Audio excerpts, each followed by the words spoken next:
सवाल इस तरह से दिया हुआ है। एक मैट्रिक्स ए दी गई है, 1 -4 -2 2 3 और 5, और यहाँ बी मैट्रिक्स है 2 4 2 3 5 1। हमें इसमें ए बी और बी ए निकालना है और साथ ही साथ बताना है कि ए बी बराबर नहीं है बी ए के। तो मैं यहाँ पर ए और बी दोनों मैट्रिक्स का मल्टीप्लाई निकाल लेता हूँ। तो यहाँ ये मैट्रिक्स मैंने इस तरह से उतार ली।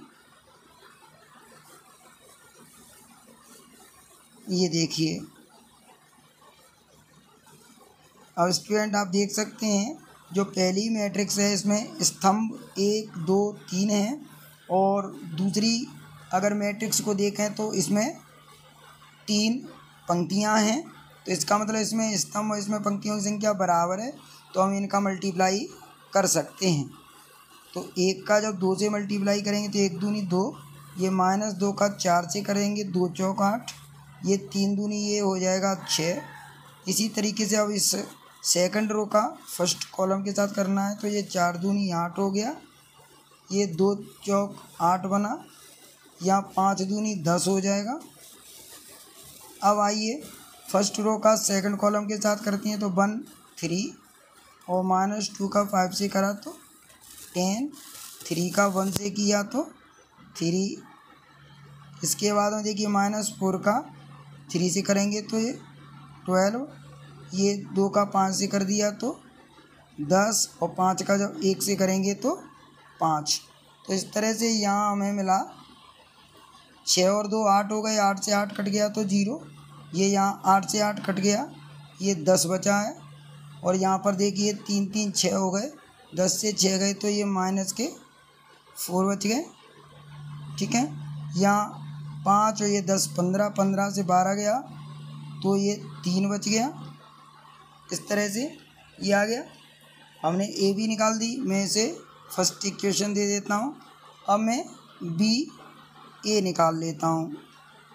इसके लिए मुझे मैट्रिक्स बी को पहले उतारना है। 2 4, ये 2 3 5 1। अब हमें ए मैट्रिक्स उतारनी है। 1 -4 -2, ये +2 और 3 5। देख सकते हैं स्टूडेंट यहाँ पर पहली मैट्रिक्स में 2 कॉलम हैं, तो दूसरी वाली मैट्रिक्स में 2 रो हैं। इसका मतलब हम इनका मल्टीप्लाई कर सकते हैं। तो देखिए 2 एकन ये 2 हो जाएंगे, 3 चौक यहाँ 12 हुए, ये 4 एकन 4 बना, तो 5 चौक हो गए 20। ठीक है, आगे देखिए 2 एकन 2 बना और 1 चौके ये 4 हो गया। अब सेकंड कॉलम के साथ करेंगे तो 2 दूनी 4 और ये 3 दूनी 6। अब इसकी दूसरी रो लेंगे तो 4 दूनी 8 और 5 दूनी हो गए 10। अब इस तीसरी रो से करेंगे तो 2 दूनी 4 और 2 एकन ये 2 बना। अब इस थर्ड कॉलम के साथ करेंगे तो 2 तिया ये 6 बना, 3 पंजे हो जाएगा 15। अब 4 तिया ये 12 बना, 5 पंजे 25 हो जाएगा। अब इस आखिरी रो का करेंगे तो 2 तिया ये 6 और 1 पंजे ये हो गया 5।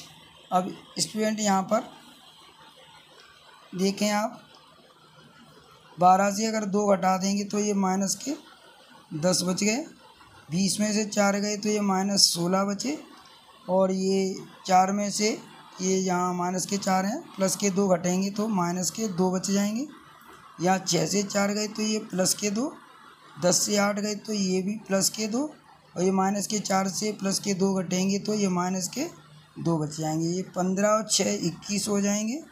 ये 12 और 25 को जोड़ देंगे तो ये 37 हो रहे हैं, और 6 और 5 को जोड़ देंगे तो 11 हो गए।